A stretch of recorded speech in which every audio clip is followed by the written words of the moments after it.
Yesterday, Donald Trump showed his usual bigoted self at an event honoring Navajo veterans of World War II. Of course, and then what does he decide to do? Well, not make it about them, but make it about him and his racism. This is what he said yesterday. And I just want to thank you because you're very, very special people. You were here long before any of us were here. Although we have a representative in Congress who they say was here a long time ago. They call her Pocahontas. First of all, they don't call her Pocahontas. You call Senator Elizabeth Warren Pocahontas. Shelley, I want you to go back, though, to the that video, and I want you to simply just freeze it. This is Donald Trump yesterday honoring Native Americans who are veterans who helped America win World War II. No, take the sound down. Now freeze it right there. Now, folks, I want y'all to help me. Freeze it right there. He is speaking before a portrait of Andrew Jackson. Of course, his patron saint there in the Oval Office. It was Andrew Jackson who was responsible for the murder of thousands of Native Americans. Yeah, the same Andrew Jackson. This president is so dumb, he doesn't even understand that honoring Native Americans in front of a man who killed thousands of Native Americans is irresponsible, is shameful, is despicable. And then he uses a racial slur by calling Senator Elizabeth Warren Pocahontas in front of them. And he says they call her Pocahontas. No, you do. The response was swift in the White House briefing room. Here's Sarah Huckabee Sanders and how she responded to what was said at that event. Why is it appropriate for the president to use a racial slur in any context? I don't believe that it is appropriate for him to make a racial slur or anybody else. A lot of people feel as though this is a racial slur, so why is it appropriate for him to use that? I think, like I said, I don't think that it is, and I don't think that was certainly not the president's intent. Look, I think that Senator Warren was very offensive when she lied about something specifically to advance her career. I don't understand why no one's asking about that question and why that isn't constantly covered. Actually, it was constantly covered. Here's what Native Americans had to say. The Navajo Nation released this statement. In this day and age, all tribal nations still battle insensitive references to our people. The prejudice that Native American people face is an unfortunate historical legacy. Numerous other Native Americans also spoke out and said it was indeed a racial slur. It was indeed offensive. Joining us today is Tiffany Lofton. She, of course, is a human rights, civil labor organizer as well. Shermichael Singleton, Republican strategist. Avis Jones-DeWeaver, of course. She is author of the book, How Exceptional Black Women Lead. So,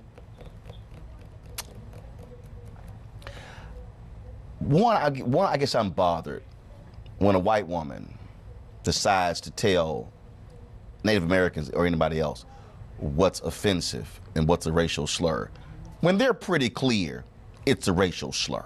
Yeah, absolutely. She misspoke big time again. No, she didn't misspoke. No. She did not misspoke. She lied. She lied. She lied. She lied. And there's something that is very strategic about the lie, right? About her misspeaking, about her telling the lie. There is something that we ought to be paying attention to. When Senator Elizabeth Warren was at Harvard Law School, she said that she was a minority in her directory for college law book. That was 2012. Donald Trump, y'all's president, has been calling Senator Warren Pocahontas for the last 5-6 years.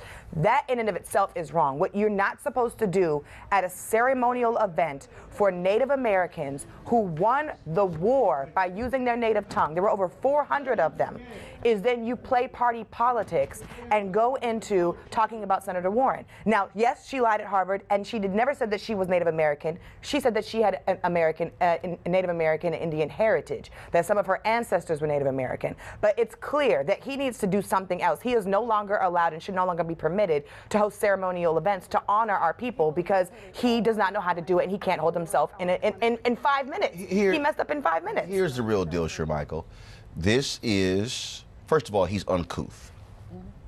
Donald Trump is uncouth. Yeah. Second of all, he is playing to whiteness. He is playing to a white base. He is, and that's what he started with birtherism, playing to a racist white base. He opened his campaign targeting illegal immigrants. Oh, they send folks from Mexico. They're rapists and they're criminals. Playing to a white base. Charlottesville, playing to a white nationalist, white supremacist base. Playing to the base. When you also look at what he has done, attacking Congresswoman Frederica Wilson, attacking LeVar Bell, attacking NFL players, attacking numerous African Americans. This is a president who is in the lines of the Lily White Party leader, President Herbert Hoover. This is what he is doing. If you don't even have enough sense not to hold a ceremony honoring Native Americans in front of a portrait of Andrew Jackson, you are beyond an idiot. No, I mean, look, I think it was tasteless.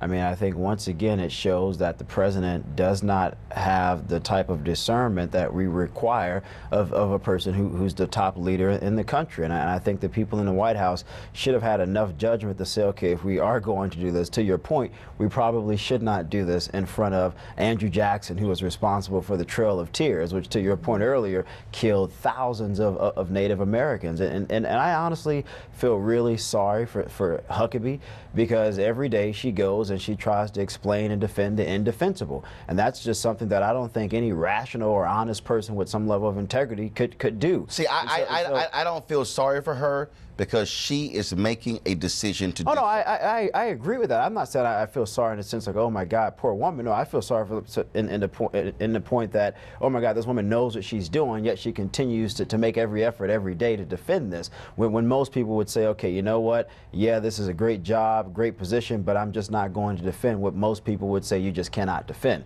But back to the president, I think at some point, you know, people just have to recognize nothing that Trump does should surprise any of us.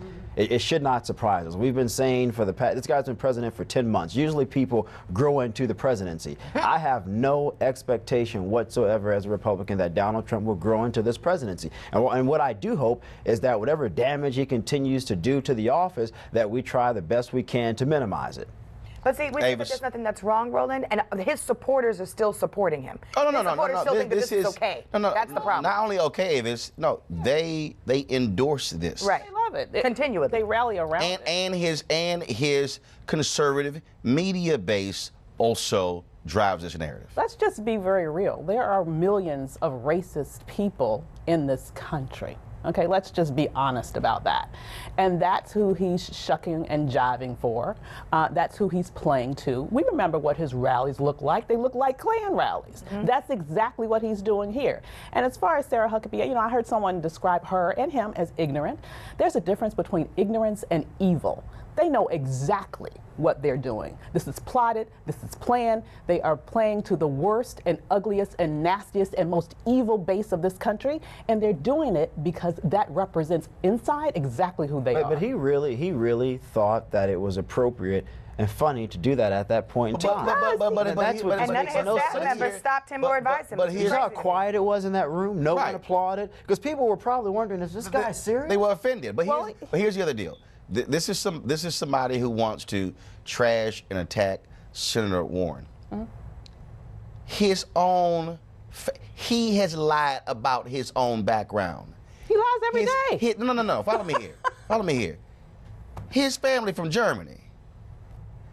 His own daddy said, look, after the war, Germans building apartments, not a good idea.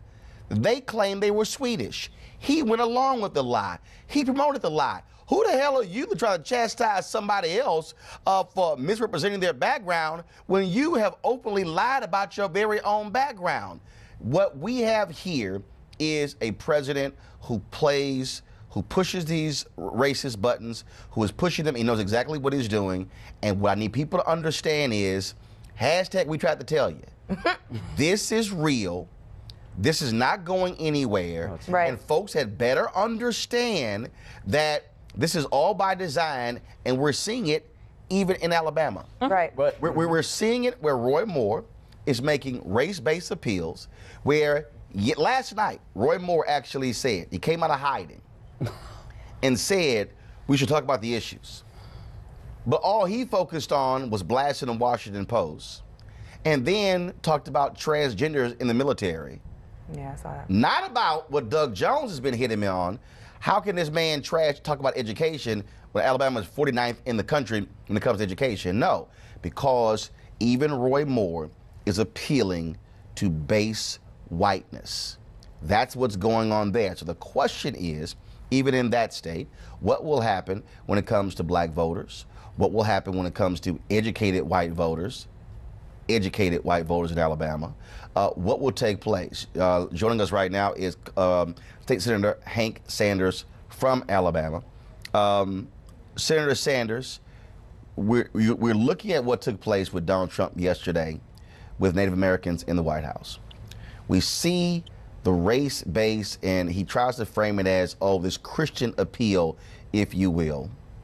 Are black voters critically important when it comes to this election? Are they rejecting Roy Moore, and are they going to turn out in massive numbers to defeat him at the ballot box? First, let me say that it's a pleasure to be with you. And I think the last time we were on, we were dealing with Confederate memorials. But to respond to your question is, one, I don't have any doubt that black voters will reject Roy Moore.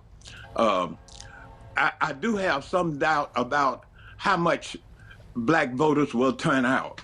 I certainly have been doing everything I can to try to increase that. My wife, Faya Rose Teray, whom you know, has also been leading the Vote or Die movement to try to let people know. So there are many African Americans who don't know that there's a vote on December the 12th, not to speak of how important it is, because you're not only rejecting Roy Moore, if you can win, what you're doing is getting one more vote in the United States Senate. But hey, how do they not know? How do they, I mean, Well, I mean, it's not like this race has not gotten a lot of attention in Alabama. It's gotten a lot of attention in Alabama, but most folks do not watch TV One. Most folks don't watch MSNBC. Most folks don't watch CNN in Alabama. Well, what do they watch? What do they listen to? Some of them watch the local news. Some of them don't watch other programs that don't have anything at all to do with the news. So that means you have to go to voters directly, you have to educate them, and you have to mobilize them. And there has not been that kind of mobilization in the black community. And I think that's part of the problem. When you talk about that, is Doug Jones doing enough? Are you saying it's also a resource issue where it's not happening? Well, it certainly has been a resource issue up until this week. But then you got what you have. You're trying to do all of this in 2 weeks. It's certainly been a resource issue. As far as I know, there wasn't any resources in the black community up until Wednesday evening just before Thanksgiving. Do you believe that Roy Moore is turning off, let's say, educated white voters in suburban counties in Alabama, suburban cities in Alabama, or do you believe that his Christian-based appeals by saying Doug Jones, his comments about homosexuality, or even when it comes to abortion, that's going to sway those white voters? Well, I don't know the answer to that, but I do know that white supremacy is still very powerful in Alabama. It's deep and it's broad, and so I think that there are a substantial number of whites who will vote for Doug Jones, but I believe in order for him to win, he has to truly mobilize the black vote. Because if he doesn't mobilize the black vote, then you got a problem. And I do think that there was some feeling that if somehow you try to mobilize the black vote, in the process you're going to turn off the white vote or turn on more of the white vote for Roy Moore. And so I believe that you have to get out your base, and then you build on that with other people. And you can't worry about, if you mobilize your base, whether or not you're going to somehow mobilize somebody else's base. All right, then. State Senator Hank Sanders will be focused on this race through December 12th. So we certainly see what happens there. We certainly appreciate it. Thanks a lot. Thank you, and this is a very important race. Weekdays on TV One. I will never lie to you. Oh, my God. Roland Martin. He doesn't want to talk to us. He wants to ignore us. Uncensored. Hell no. That ain't gonna cut it, boo. Unapologetic. No, that is fundamentally false. You are wrong. Unfiltered. He wants an America where we all look alike. He ain't talking about black people. Unrelenting. You better go work out, because you got a fight on your hands. NewsOne Now with Roland Martin. Weekdays at 7 a.m. on TV One.